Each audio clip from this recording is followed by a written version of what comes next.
चलिए आज के इस वीडियो में हम बात करेंगे गूगल शीट्स में ऑपरेटर प्रेसिडेंस के बारे में। यानी कि जो मैथमेटिकल ऑपरेटर्स होते हैं उन्हें हम किस क्रम में सॉल्व उन्हें जो गूगल शीट है वो किस क्रम में सॉल्व करती है।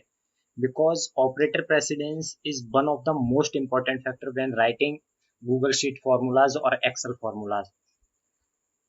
तो तो हमें जो है एक रूल पढ़ाया जाता है जब हमारी प्राइमरी एजुकेशन 5वीं या 6ठी क्लास में पढ़ा दिया जाता है। एक बोर्ड मास का रूल पढ़ाया जाता है इंडियन एजुकेशन सिस्टम में, तो पढ़ाया जाता है। बोर्ड मास रूल क्या कहता है कि सबसे पहले अगर कोई इक्वेशन दी हुई है आपको तो सबसे पहले आप ब्रैकेट सॉल्व करेंगे। यानी कि जैसे ये पेरेंथेसिस बोलते हैं जिनको, वो आप सॉल्व करेंगे। अगर ब्रैकेट के अंदर कोई इक्वेशन है तो सबसे पहले ब्रैकेट सॉल्व करेंगे। उसके बाद ऑर्डर्स या एक्सपोनेंट्स, एक्सपोनेंट्स मतलब घात, अगर घात है तो वो सॉल्व करेंगे।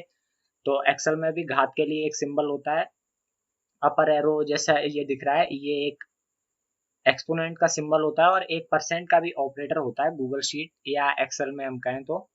और उसके बाद डिवीजन यानी भाग सॉल्व करेंगे। भाग के लिए हम यहाँ पे गूगल शीट में स्लैश का यूज करते हैं, स्लैश। और गुणा के लिए हम ये जो स्टार सिंबल है इसका यूज करते हैं। तो डिवीजन और मल्टीप्लिकेशन में ये है कि ये इस क्रम में गूगल शीट इन्हें इस क्रम में सॉल्व करता है कि जो फर्स्ट होगा वो उसे फर्स्ट ही सॉल्व करेगा। मतलब अगर कोई इक्वेशन है, अगर उसमें भाग भाग पहले है तो पहले भाग करेगा, और फिर गुणा है तो गुणा करेगा। अगर गुणा का निशान पहले है या स्टार का जो सिंबल है वो पहले है तो पहले मल्टीप्लाई करेगा, फिर उसके बाद अगर डिवीजन है तो डिवीजन करेगा। ऐसे ही फिर उसके बाद एडिशन और सब्ट्रैक्शन होते हैं। अगर पहले प्लस माइनस, अगर कोई इक्वेशन है जिसमें केवल प्लस और माइनस है, या तो सबसे पहले उसी को सॉल्व करेगा जो जो निशान पहले है। अगर प्लस का निशान पहले है तो प्लस को सॉल्व करेगा, और माइनस का निशान पहले है तो माइनस को सॉल्व करेगा। तो चलिए एक बार कुछ एग्जांपल देखते हैं हम इसको कैसे सॉल्व करता है जो गूगल शीट है वो।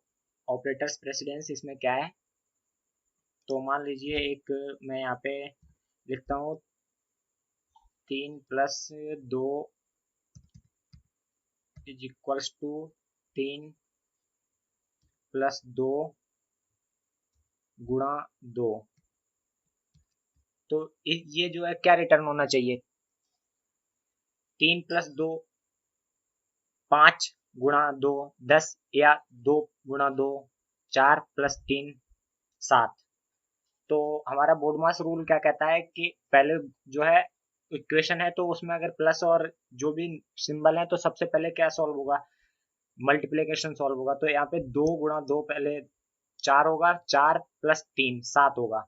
तो मैं इसको एक बार इसको यहाँ पे लगाता हूँ। तो ये क्या हुआ, ये मेरा जो है ये जो फंक्शन है, ये इक्वेशन है मेरी, आंसर इसका कितना होगा 7 होगा। मैं एक बार यहाँ लिख देता हूँ, इक्वेशन है और यहाँ पे मेरा आंसर लिखा है। अगर मुझे इस क्रम ऐसे सॉल्व नहीं करना, मान लीजिए मेरे को पहले 3 और 2 जोड़ने हैं और फिर गुणा करना है 2 से, तो मैं इसको कैसे लिखूंगा, तो मुझे इसको ब्रैकेट्स के अंदर 3+2 को जो है वो ब्रैकेट्स के अंदर लिखना पड़ेगा। कैसे लिखूंगा मैं, जैसे यहाँ पे लिख के आ गया मैं एक बार यहाँ पे, तो मुझे इस तरीके से लिखना पड़ेगा। तो इसमें क्या होगा कि सबसे पहले हमारा जो है ब्रैकेट सॉल्व होगा, यानी कि 3+2 5 होगा, फिर गुणा होगा 2 से। तो मैं एक बार यहाँ पे इसको लगा देता हूँ। तो इस कंडीशन में हमारा क्या होगा कि पहले 3+2 हुआ और फिर गुणा हो गया तो 10 आ गया हमारा आंसर। अगली कंडीशन, मान ली एक्सपोनेंट का एक एग्जांपल ले लेते हैं, इज इक्वल्स टू 3 और एक्सपोनेंट 2 -4 ले लेता हूँ मैं एक बार। तो इस कंडीशन में क्या होगा, इस कंडीशन में इस रूल के हिसाब से सबसे पहले एक्सपोनेंट होगा फिर माइनस होगा। तो 3 की घात 2 है तो इसका आंसर होगा 9, और -4 है तो इसका आंसर 5 आना चाहिए। तो मैं एक बार इसको भी यहाँ पे लगा देता हूँ, यहाँ पे लगाता हूँ इसका आंसर मेरे पास 5 आ गया। अगली कंडीशन में अगर मान लीजिए केवल प्लस और माइनस के ही निशान है इक्वेशन के अंदर, जैसे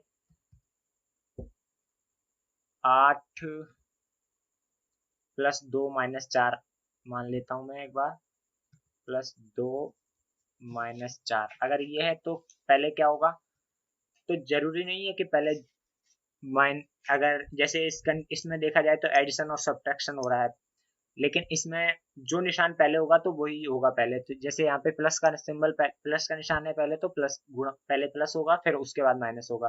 तो इसका 8 + 2 - 4 यानी कि 6 आना चाहिए इसका आंसर। मैं इसको यहाँ से कॉपी करके अगली सेल में लगाता हूँ ये फॉर्मूला। तो जो है इसका आंसर मेरे को 6 मिल गया। फिर अगली कंडीशन में अगर मान लीजिए मेरे पास, मुझे अगर ये मान लीजिए कि ये अगर मेरे को पहले इसका अगर माइनस करना है तो क्या करना पड़ेगा।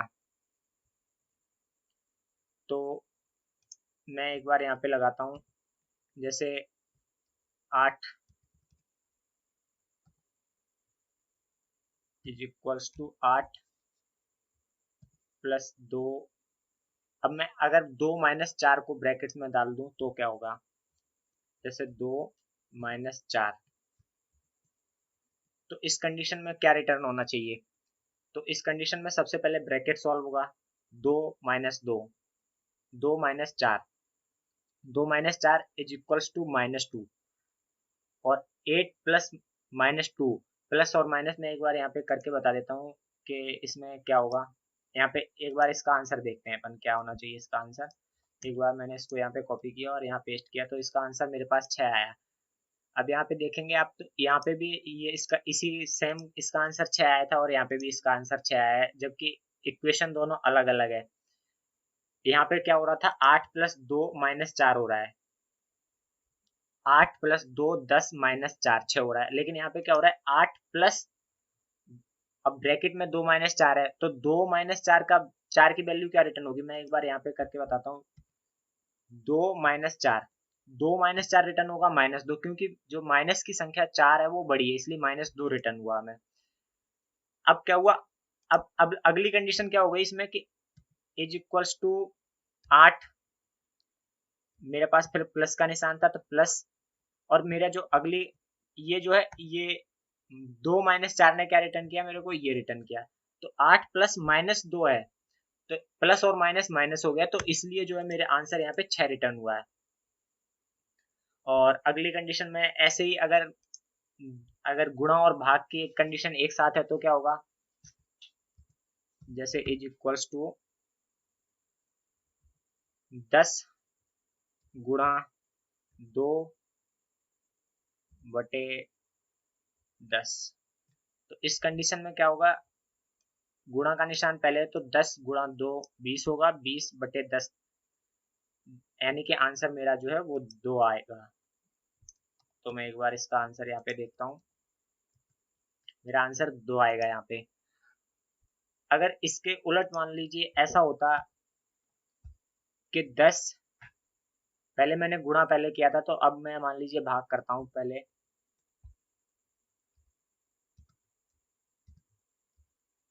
गुणा 10, तो इस कंडीशन में क्या होगा, इस कंडीशन में ये होगा कि यहाँ पे हमारा जो है डिवीजन का सिंबल पहले है, यानी कि डिवीजन का निशान पहले है, तो 10/2 यानी कि 5, 5 × 10 यानी कि 50 रिटर्न होगा हमारा आंसर जो है। मैं एक बार इसको भी यहाँ पे कॉपी करके लगा देता हूँ। तो ये जो है इस इन दोनों में डिवीजन मल्टीप्लिकेशन और एडिशन सब्ट्रैक्शन में क्या होता है कि जो निशान पहले होता है वही वही चीज पहले सॉल्व होती है। जैसे यहाँ पे गुणा का निशान पहले था तो गुणा पहले सॉल्व होगा, और यहाँ पे भाग का निशान पहले था तो पहले भाग सॉल्व होगा। और एक मैं परसेंटेज का जो यहाँ पे ऑपरेटर होता है उसका क्या काम होता है, परसेंटेज का ऑपरेटर ये काम करता है कि जो भी वैल्यू होती है उसको 100 से डिवाइड कर देता है, यानी कि बटे 100 मान लीजिए आप एक तरीके से। तो एक बार मैं इसको भी लगा के बताता हूँ, जैसे = 10 मल्टीप्लाई बाई 20%। इस कंडीशन में क्या होगा, इस कंडीशन में ये होगा कि हमारा जो परसेंटेज का सिंबल है, परसेंटेज का ऑपरेटर है वो पहले सॉल्व होगा, फिर गुणा का जो है ऑपरेटर सॉल्व होगा, यानी कि मल्टीप्लाई का ऑपरेटर बाद में सॉल्व होगा, पहले जो है परसेंट का ऑपरेटर सॉल्व होगा। कैसे, मैं इसी को यहाँ पे लगाता हूँ, एक बार यहाँ से कॉपी किया, मैं इस यहाँ पे अगली सेल में पेस्ट करता हूँ उसको। इसका आंसर 2 रिटर्न हुआ, यानी कि पहले परसेंटेज का मतलब होता है डिवाइड बाई 100। तो पहले इसने 20 को जो है 100 से डिवाइड किया तो कितना आ गया इसका आंसर, 0.2 आ गया। 0.2 को इसने 10 से मल्टीप्लाई किया तो इसका आंसर जो है 2 आ गया। तो परसेंटेज सिंबल जो है वो 100 से डिवाइड करता है किसी भी वैल्यू को। तो एक अलग कंडीशन, एक ऐसी कंडीशन देखते हैं जिसमें सारे ही फंक्शन हो। तो एक मैं यहाँ पे लिखता हूँ कोई कंडीशन, जैसे 10, इसको मैं एक बार is equals to 10 plus bracket में लिखता हूँ 3 plus 2 divide by 10 multiply by 2। सारे मैं ऑपरेटर जो है इसमें यूज कर लेता हूँ एक बार, एक्सपोनेंट 2। तो इसका आंसर क्या रिटर्न होना चाहिए मेरे पास, तो हमारे बोर्ड मास रूल के हिसाब से तो सबसे पहले ब्रैकेट सॉल्व होगा, ब्रैक फिर उसके बाद जो है हमारा एक्सपोनेंट सॉल्व होगा, यानी कि 3+2, पहले सबसे पहले 3+2, एक बार इसको नीचे तक मैं इसी क्रम में सॉल्व करता हूँ, मैनुअली सॉल्व करता हूँ एक बार, फिर मैं डायरेक्ट फार्मूला लगाऊंगा तो मैं एक बार चेक करूंगा कि मेरा आंसर जो है वो सही है या मैं जो मैंने जो किया है वो सही है या नहीं है। तो मैं एक बार पहले मैनुअली में करके बताता हूँ आपको कि कैसे सॉल्व करेगा ये इक्वेशन को। तो सबसे पहले क्या करेगा, सबसे पहले ये सॉल्व करेगा इस चीज को, 3+2 को ये करेगा 5, 5/10, ये इस तरीके से। फिर ये तो हो गया हमारी पहली स्टेप। तो और दूसरी स्टेप हमारी क्या होगी, दूसरी स्टेप ये होगी, इज ये इज इक्वल्स टू, अब जो है एक्सपोनेंट सॉल्व करेगा तो 10 प्लस ये 5/10 मल्टीप्लाई बाई 2 माइनस, अब जो है 2 की घात 2 है, यानी कि 2 की पावर 2 है तो 4, ये हो गया। ये हो गई हमारी सेकेंड स्टेप। इसी तरीके से अगर थर्ड स्टेप देखी जाए तो इसकी क्या होगी, तो इसकी थर्ड स्टेप होगी 10 प्लस, अब जो है इस कंडीशन में सबसे पहले क्या होगा, इस कंडीशन में सबसे पहले डिवीजन होगा फिर मल्टीप्लाई होगा। तो डिवीजन में पहले कर देता हूँ इसका, तो इसका डिवीजन 5/10 यानी कि 1/2, 0.5 आएगा इसका, 0.5 मल्टीप्लाई बाई 2 और -4। तो ये हो गया। अगर चौथी स्टेप देखी जाए तो क्या होगी इसकी चौथी स्टेप, इसकी चौथी स्टेप होगी 10 प्लस, अब होगा हमारे पास पहले, अगर प्लस माइनस और मल्टीप्लाई है तो सबसे पहले मल्टीप्लाई होगा। अगर मैं 0.5 को 2 से मल्टीप्लाई करता हूँ तो इसका आंसर होगा 1, तो 1-4, ये हो गई हमारी। और फाइनल स्टेप में करता हूँ एक बार, अगर पांचवी स्टेप इसकी क्या होगी, अब यहाँ पे जो पहले पहले प्लस है तो पहले प्लस होगा, 10+1 11 -4 यानी कि 7, ये हमारा ये आंसर आना चाहिए 7। तो मैं इसी फॉर्मूले को मैंने जो ये यहाँ पे स्टेप्स में सॉल्व किया है, इस फॉर्मूले को जो मैंने स्टेप्स में सॉल्व किया है, मैं एक बार इसको सीधे यहाँ से कॉपी करता हूँ और एक सेल में ही इसको पेस्ट करके इसका आंसर चेक करता हूँ, तो देखता हूँ क्या आएगा। तो ये हमारा आंसर आ रहा है 7, और हमने इसको अगर मैनुअली सॉल्व कर किया था तो भी हमारा आंसर जो है 7 आ रहा था। तो जो है गूगल शीट है जो अभी मैंने सारा बताया, इस तरीके से जो है ऑपरेटर्स का क्रम इस तरीके से सॉल्व होता है। इसमें गूगल शीट से हो या एक्सेल हो तो उसमें जो ऑपरेटर्स होते हैं, मैथमेटिकल ऑपरेटर्स होते हैं, उसको इस क्रम में सॉल्व करता है। एक मैंने यहाँ पे कंपैरिजन ऑपरेटर्स भी लिख रखे हैं, कंपैरिजन ऑपरेटर्स, ये ये भी is equals to greater than, lower than, greater than is equals to, lower than is equals to, greater than, shorter than, ये कंपैरिजन ऑपरेटर्स होते हैं। इनका काम क्या होता है, ये बस ये एक तरीके से चेक करते हैं, आपको इन्फॉर्मेशन देते हैं कि कोई कंडीशन, जैसे मैं यहाँ पे लगा के बताता हूँ एक बार आपको, जैसे मेरी ये 2 है और नेक्स्ट सेल में यहाँ पे भी 2 है, तो मैं यहाँ पे अगर इज इक्वल्स टू ये, तो मैं यहाँ पे इक्वल टू वाला ऑपरेटर लगाता हूँ, इक्वल टू ये। तो ये कंपैरिजन ऑपरेटर क्या करेगा, ये चेक करेगा कि कि ये जो है ये दोनों बराबर है, इज इक्वल, अगर इक्वल्स टू है तो ट्रू या फॉल्स हमें रिटर्न कर देगा। अगर इसी तरीके से मैं यहाँ पे लिखता हूँ 4 और 5, और मैं यहाँ पे ऑपरेटर लगाता हूँ। फॉर्मूला चालू करने के लिए मेरे को इज इक्वल्स टू का साइन लगाना होता है, और ये इज ग्रेटर देन ये। यहाँ पे हम चेक कर रहे हैं कि जो B22 जो है C22 से बड़ा है क्या।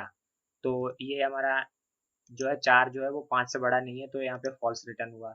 इसी तरीके से ये सारे ऑपरेटर्स होते हैं। अगर मोर देन और इक्वल्स टू है तो ट्रू या फॉल्स रिटर्न होगा, और लेस देन और इक्वल टू है तो हमारा उस तरीके से जो भी चेक करेगा कंडीशन कि अगर ट्रू है या फॉल्स है। ये होता है हमारा नॉट इक्वल टू। अगर हमें चेक कर, यहाँ पे मान लीजिए मुझे चेक करनी है, इसी चीज़ को मैं चेक करता हूँ, ये नॉट इक्वल टू मैं अगर ये चेक करता हूँ तो इसने फॉल्स रिटर्न किया, क्योंकि हमारा इस ये ऑपरेटर क्या करता है, नॉट इक्वल टू, मतलब हम चेक कर रहे हैं कि क्या ये दोनों बराबर नहीं है, तो ये फॉल्स रिटर्न करेगा क्योंकि ये बराबर हैं दोनों। अगर मैं इसी को नीचे कॉपी पेस्ट करता हूँ इसी फॉर्मूले को, तो ये क्या है, हमारे दोनों बराबर नहीं है, इसलिए इसने ट्रू रिटर्न किया, यानी कि 4 और 5 दोनों बराबर नहीं है, तो इसने क्या है, ट्रू रिटर्न किया है।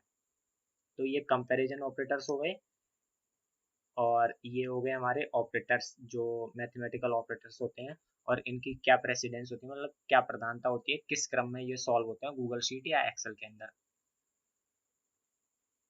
तो अगर वीडियो पसंद आया तो लाइक शेयर एंड सब्सक्राइब जरूर कीजिए। Thank you.